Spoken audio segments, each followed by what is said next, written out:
అధ్యక్షులు మాష గారు, అదేవిధంగా నూతనంగా ఏదైతే మన లోక్సభ ఇన్ఛార్జ్ అయినటువంటి గంటి బాబ్జీ గారు, పెందుర్తి ఇన్ఛార్జ్ అయినటువంటి బాబ్జీ గారు, మొత్తం వార్డులో ఉన్నటువంటి అదేవిధంగా పెందుర్తి నియోజకవర్గంలో ఉన్నటువంటి కమిటీలు, వార్డు కమిటీలు, మండల స్థాయి కమిటీలు, పంచాయతీ కమిటీలు అన్నీ కూడా గత 15-20 సంవత్సరాలు బట్టి ఎవరైతే ఏకంగా చేస్తున్నారో అటువంటి కమిటీలన్నీ కూడా నూతనంగా నూతన అధ్యక్షుల్ని, నూతన ప్రధాన కార్యదర్శుల్ని, నూతన ఉపాధ్యక్షుల్ని, మిగతా కమిటీలను కూడా వేయమని చెప్పి అధిష్టానం చెప్పిందని చెప్పి నూతన కమిటీని మమ్మల్ని ఎన్నుకోవడం జరిగింది. ఇది ఎవరి దగ్గర నుంచో లాక్కోనో బలవంతంగా మేము కోరుండి తీసుకున్న పదవులు కాదు. ఎందుకంటే మేము ఆల్రెడీ మాకు పదవి ఉన్నా లేకపోయినా మేము వార్డులో కానీ జిల్లాలో కానీ మిగతా ఏరియా అంతా కూడా మేము కొత్త కాస్త వేరే సంఘాల్లో మేము నాయకత్వాలు చేసుకుంటూ డెవలప్మెంట్ విషయాల్లో ముందుకెళ్తూ ఉన్నాం.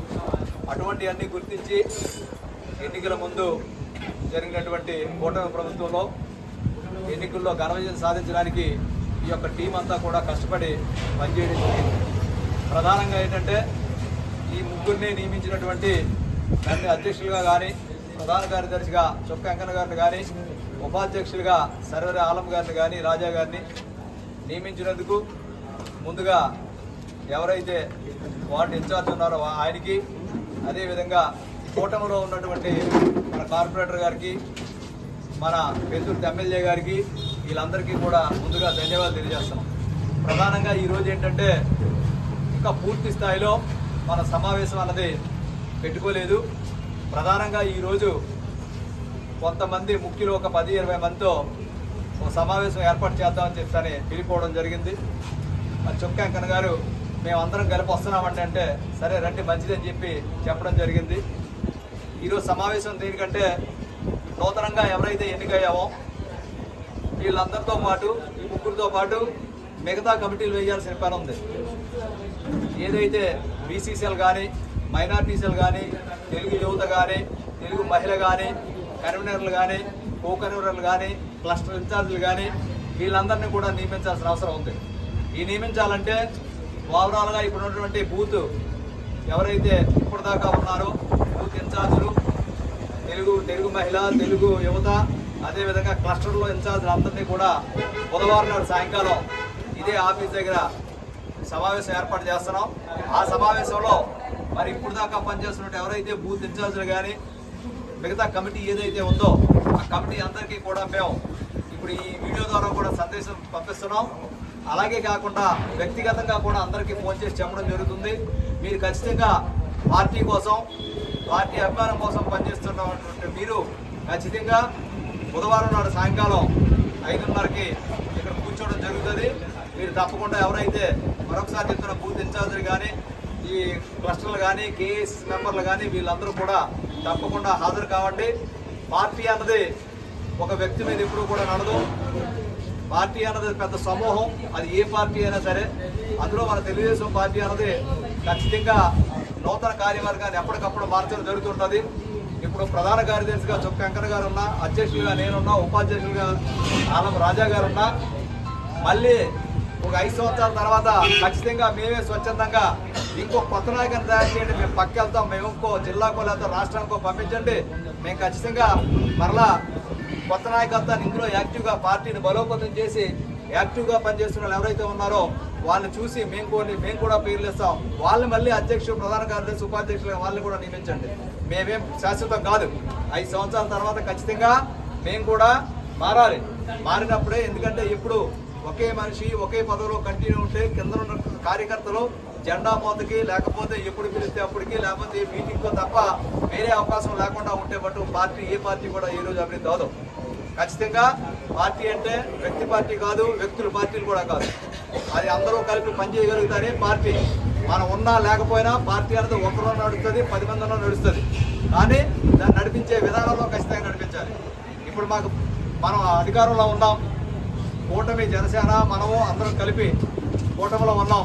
ఖచ్చితంగా ఎవరైతే కూటమిలో వార్డులో ఉన్నటువంటి అధ్యక్షులు ఉన్నారో జనసేన అధ్యక్షులని మేము కలుపుకొని మీ అధ్యక్ష కార్యదర్శులు కలుసుకొని జనసేన సంబంధించింది అదే మిగతా పార్టీలకు సంబంధించి ఎవరైతే ఉన్నారో వాళ్ళందరినీ కూడా మేము కలుపుకొని కూటమిలో ఏ పార్టీలో కలుపుకొని వాళ్ళందరినీ కలిసి ఎమ్మెల్యే గారిని కార్పొరేటర్ గారిని ఏదైతే తెలుగుదేశం పార్టీ ఇన్ఛార్జ్ గండి బాబ్జీ గారిని అలాగే వంశీ గారిని వీళ్ళందరినీ కలిపి ప్రతి గ్రామంలో ఏదైతే సమస్యలు ఉన్నాయి, నిత్య మౌలిక సదుపాయాలు ఏంటి ఉన్నాయి, ఏవైతే ఇంకా కావాల్సిన ఏంటి ఉన్నాయి, ఇవన్నీ కూడా మేము చర్చించి ఒకసారి ప్రతి గ్రామంలో కూడా మన కార్యకర్తలు ఎవరైతే ఉన్నారో ఆ కార్యకర్తలందరూ కూడా గ్రామాల్లో ఉన్న సమస్యల దాని మీద దృష్టి పెట్టి ఆ సమస్యలన్నీ కూడా మా దృష్టిలో మనం అందరం కలిపి చేసి, ఎందుకంటే నేను అధ్యక్షులు అంటే మీరందరూ అధ్యక్షులు లెక్కే, మీరు అది ఎవరో లేకపోతే నేను అధ్యక్షులు ఉన్న ఉపయోగం లేదు. కాబట్టి మనం చేసే పని ఇప్పుడు కూడా నిస్వార్థంగా పనిచేయాలి. మాకు అనుభవం ఉంది, కాకపోతే మనం చేయాల్సిన పని అంతా కూడా ఇందాక అబ్బాయి రెడ్డి గారు చెప్పినట్టుగా మన ప్రాంతంలో 4-5 పరిశ్రమలు ఉన్నాయి. ఎక్కడో కొద్దో కాస్తో ఎవరు పొందుపరితనం ఉంటే వాళ్ళు తాలూకు చలామణి జరుపుకుంటూ కొద్దో కాస్తో వాళ్ళ పనులు, వాళ్ళ తాతగారి పనులు, వాళ్ళ కుటుంబాలు, వాళ్ళ రకాలన్నీ చేసుకెళ్తున్నారు. మనం అటువంటి విధానం అన్నది మనం ఎప్పుడు చేయకూడదు. మనం ఖచ్చితంగా కష్టపడ్డ ప్రతి కార్యకర్తకి మనం పని చేయగలగాలి. ఈ పరిశ్రమల్లో ఉన్నటువంటి ఎటువంటి అవకాశాలు వచ్చినా సరే ముందుగా గ్రామాల్లో అందరితో చర్చించే పెడతాం తప్పగానే మేము సీక్రెట్కి వెళ్ళిపోయి మా మనుషుల్లో ఇంకో మనుషుల్లో చేసి అటువంటి తప్పుడు పనులు అయితే మేము చెయ్యం. అటువంటి అవసరాలు కూడా మాకు లేదు. మీరు మా చరిత్ర అంతా కూడా వినే ఉంటారు. మా నాన్నగారి దగ్గర నుండి మీకు తెలుసు, కర్ణ మున్సిపల్ మా నాన్నగారు చేసినప్పుడు కూడా మేము అదే కోవలో వెళ్తాం తప్పగానే తప్పుడు విధానంతో అయితే వెళ్ళే మార్గాలు అయితే చెయ్యం. ఇంకా ఎవరైనా సరే పార్టీలో ఇప్పటికి సీనియర్లు చాలామంది ఉన్నారు. ఆ సీనియర్లు అందరూ ఇప్పుడు వైస్ ప్రెసిడెంట్ గారితో పాటు వీళ్ళందరూ చాలా సీనియర్లు. కేసీహెచ్ అప్పారావు దగ్గర నుండి, దైనాల్ దాతాల గారి దగ్గర నుండి చాలా మంది ఉన్నారు. గెండమప్పారావు గారి దగ్గర నుంచి, కోటర పప్పారావు దగ్గర నుంచి, ఇంకా చోడుపిల్లి వెంకటరావు దగ్గర నుంచి ఇలా పార్టీ వాళ్ళందరూ కూడా వాళ్ళందరినీ కూడా మనం తీసుకురావాలి. వాళ్ళ అబ్బాయి దైనాల్ రాజా గారి దగ్గర నుంచి వీళ్ళందరినీ కూడా మనం పార్టీలోకి తీసుకొని రావాలి. వాళ్ళందరినీ కూడా, ఎందుకంటే పార్టీ మేమంటే పార్టీలోకి వచ్చాం కానీ వాళ్ళు పార్టీని స్థాపించి మొదటి నుంచి కూడా ఉన్నటువంటి వాళ్ళు కూడా ఈరోజు వెనక స్థాయికి వెళ్ళిపోయే పరిస్థితి వచ్చింది. వాళ్ళందరితో కూడా మేము మాట్లాడడం జరిగింది. ఇంక్లూడింగ్ కోలార పప్పారావు దగ్గర నుంచి, అప్పలనాయుడు దగ్గర నుంచి వీళ్ళందరినీ కూడా మళ్ళీ యథావిధంగా ఎవరైతే వెనక్కి వెళ్ళి ఉన్నారో వాళ్ళందరినీ కూడా మళ్ళీ పార్టీలో యథావిధంగా తీసుకురావడం అన్నది జరుగుతుంది. ఆ చర్చలు జరుపుతాం. ఏదైతే ఇంకా BC cell, minority cell, Telugu యువత ఇవన్నీ కూడా అయిన తర్వాత ఈ 10-15 రోజులకు సన్మానాలు రకరకాలు ఇవన్నీ చేస్తున్నారు. ఈ కార్యక్రమాలు అంతా అయిపోయిన తర్వాత నూతన కమిటీ ఎన్నుకున్న తర్వాత అంటే మిగతా కమిటీ అంతా ఎన్నుకోవాలి. ఆ కమిటీ ఖచ్చితంగా ఇప్పుడు పనిచేస్తున్న వాళ్ళందరికీ కూడా ఇప్పుడు కూడా చెప్తున్నాం వీడియో ద్వారా, ఇప్పుడు పనిచేస్తున్న వాళ్ళందరికీ కూడా మీకు ఖచ్చితంగా అవకాశాలు, మీరు పనిచేసిన కాదు మీకు అవకాశాలు ఇస్తున్నాం.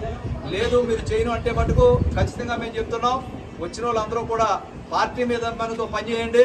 దయచేసి వ్యక్తుల మీదో, నా మీదో, ఇంకోరి మీదో వ్యక్తుల మీద మీరు పార్టీ కోసం పనిచేయద్దు. వచ్చి పనిచేయండి. గవర్నర్ మీటింగ్ పెడుతున్నాం. ఓన్లీ ఆ తాలూకు బూత్ ఇన్ఛార్జీ, ట్రస్ట్ ఇన్ఛార్జీలు లేని పక్షాన ఖచ్చితంగా ఎంతమంది వస్తారో అంతమంది చూసి నూతన కార్యవర్గాన్ని కూడా వేయడానికి వెనకడుగు వెయ్యం. ఎందుకంటే ఒకసారి మరి పనిచేసే వాళ్ళందరికీ ముందుకు తీసుకెళ్ళిన అవసరం ఉంది. ఇప్పటికీ కూడా మాకు సీనియర్ నాయకులు ఎవరైతే ఉన్నారో సీనియర్ నాయకుల మీద కూడా మాకు ఎటువంటి భేదాభిప్రాయాలు కానీ ఎటువంటి వ్యక్తిగత దోషాలు కానీ మాకు అటువంటి ఏమీ లేవు. మేము ఏ రోజు కూడా చేసుకునేది కాదు.